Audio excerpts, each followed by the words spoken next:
안녕하세요 여러분. 오늘의 흥미로운 영상 내용은 관세가 미국의 전력 시스템에 충격을 줄 수 있는 방법, 그리고 트럼프는 우크라이나의 금속을 원한다. 그것을 채굴하는 데 드는 비용에 관한 것입니다. 우선 좋아요 버튼을 누르고 채널 구독 및 알림 설정도 잊지 마세요. 여러분의 관심과 지지가 저희에게 큰 힘이 됩니다. 첫 영상은 월스트리트 저널의 최신 보도를 바탕으로 미국 전력망이 겪고 있는 위기와 관세가 미칠 영향에 대해 이야기해 보겠습니다. 최근 AI 데이터 센터 증가로 전력 수요가 급증하는 가운데 전력망의 핵심 요소인 변압기 부족 문제가 심각해지고 있습니다. 그런데요, 여기에 미국의 관세 정책이 추가적인 부담을 더하고 있다고 하는데요. 도대체 어떤 일이 벌어지고 있는 걸까요? 첫째, 전력망의 필수 요소 변압기 위기.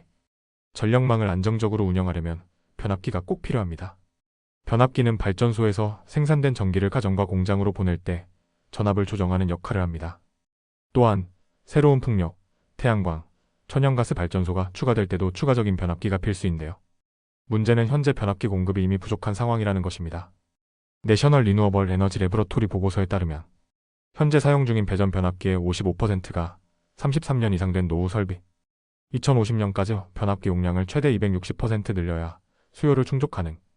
그런데 미국 내 변압기 제조업체들은 생산 능력을 확장하는 데 신중한 태도를 보이고 있습니다. 변압기 생산에는 막대한 초기 투자비가 들고 수익이 나기까지 오랜 시간이 걸리기 때문입니다. 둘째, 미국의 관세 정책과 변압기 가격 상승. 여기에 미국 정부의 관세 정책이 또 다른 악재로 작용하고 있습니다. 트럼프 행정부는 철강 알루미늄에 25% 관세, 중국 제품에 10% 관세를 부과했습니다. 추가적으로 캐나다, 멕시코에도 25% 관세를 부과할 가능성이 있습니다. 그럼 변압기 가격은 어떻게 변할까요? 우드 머켄지 분석에 따르면 현재 변압기 가격이 이미 70에서 100% 상승. 여기에 추가적인 철강구리 관세가 부과되면 변압기 가격이 추가로 8에서 9% 인상될 가능성이 큽니다. 셋째, 미국 전력망과 소비자의 부담 증가. 관세로 인해 전력망 업그레이드 비용이 증가하면 전기요금 상승으로 이어질 수밖에 없습니다. 뉴저지 공공서비스위원회는 2025년 6월부터 전기요금이 17에서 20% 상승할 것이라고 발표했습니다.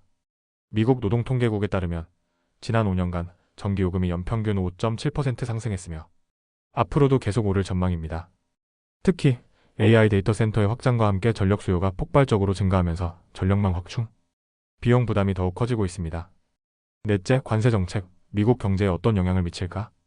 전력망 문제 외에도 관세는 미국 제조업에 두 가지 상반된 영향을 미칠 것으로 예상됩니다. 미국 제조업체 보호 효과. 일부 미국 기업들은 해외 제품보다 미국산 변압기를 구매하도록 강제되는 효과를 볼 수도 있습니다. GVRNOVA 같은 기업은 미국 내 공장과 유럽 생산시설을 강화하면서 시장 점유율을 확대할 가능성이 있습니다. 장기적으로 제조업이 해외로 이동할 가능성. 철강 알루미늄 같은 에너지 집약적인 산업이 높은 비용을 감당하지 못하고 해외로 이전할 수도 있습니다. 결국 미국의 전력 소비가 더 증가하면서 전기요금이 오르는 역효과가 발생할 가능성이 큽니다. 미국의 AI 경쟁력을 확보하려면 전력망을 안정적으로 구축하는 것이 필수적인데요. 하지만 관세 정책이 의도치 않게 공급망 혼란을 야기하고 전기요금 상승으로 이어질 위험성이 있는 것입니다. 다섯째, 결론 관세 정책, 득이 될까 실이 될까? 변압기는 전력망의 핵심 요소이지만 공급 부족 문제를 겪고 있다. AI 데이터 센터 증가로 전력 수요가 급증하면서 변압기 수요도 더욱 늘어날 전망이다. 철강구리에 대한 관세로 인해 변압기 가격이 추가적으로 인상될 가능성이 크다. 전기요금이 오르면서 소비자 부담이 가중될 것이다. 제조업 보호 효과가 있을 수 있지만 장기적으로 제조업이 해외로 이전할 가능성도 있다. 결국 미국 정부가 관세 정책과 전력망 인프라 투자를 어떻게 조율할 것인지가 매우 중요한 문제가 될 것입니다. 다음 영상은 월스트리트 저널의 최신 보도를 바탕으로 도널드 트럼프 전 대통령이 우크라이나의 전략적 광물 자원에 관심을 가지는 이유에 대해 이야기해 보겠습니다. 트럼프는 우크라이나에 있는 히토리와 기타 금속이 미국 경제와 안보에 중요한 역할을 할 수 있다고 주장했는데요. 하지만 실제로 그 자원을 채굴하는 것은 엄청난 비용과 시간이 소요되는 일입니다.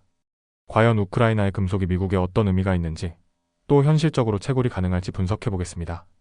첫째, 트럼프의 주장 우크라이나 광물이 미국 경제를 살린다. 트럼프는 우크라이나의 히토류와 금속을 확보하면 미국이 5천억 달러를 벌 수 있다고 주장했습니다. 히토류 금속, 테르뷴, 디스프로슘은 현대전자 제품과 무기 제조의 필수적인 자원. 우라늄, 티타늄, 네온가스 등도 항공우주 산업과 반도체 생산에 중요. 그런데 실제 상황은 트럼프의 주장과 다릅니다.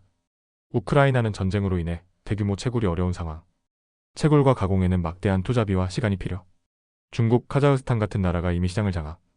그렇다면 미국이 우크라이나의 광물을 활용하려는 이유는 무엇일까요? 둘째, 미국이 우크라이나 광물에 주목하는 이유. 우크라이나는 미국이 필수적이라고 정의한 50가지 광물 중 23가지를 보유. 전략적 가치가 높은 이유. 중국은 히토류 시장을 거의 독점, 미국은 대체 공급원 필요. 우크라이나의 광물은 유럽과 가까워 공급망 구축 이용해. 숙련된 광산 엔지니어 인력 보유. 하지만 문제가 많습니다. 우크라이나의 광물 매장지 중 약 30%는 현재 러시아 점령지에 위치. 히토류 채굴과 가공에는 엄청난 전력과 인프라 투자 필요. 환경오염 문제. 히토류 1톤을 생산하면 2만 톤의 독성 폐기물 발생.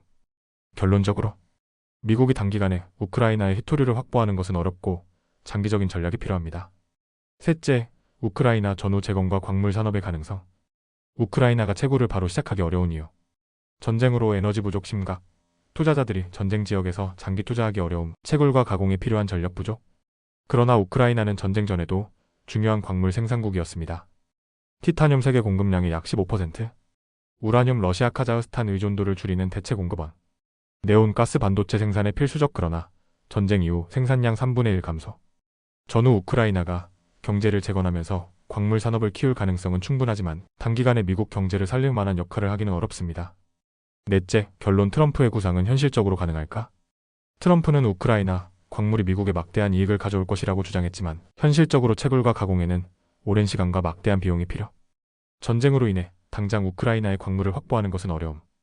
전후 우크라이나는 핵심 광물 공급원이 될 가능성이 크지만 단기적으로는 미국에 큰 영향 없음. 오늘은 여기까지입니다. 다음 영상에서 더 유익하고 흥미로운 내용으로 찾아뵙겠습니다.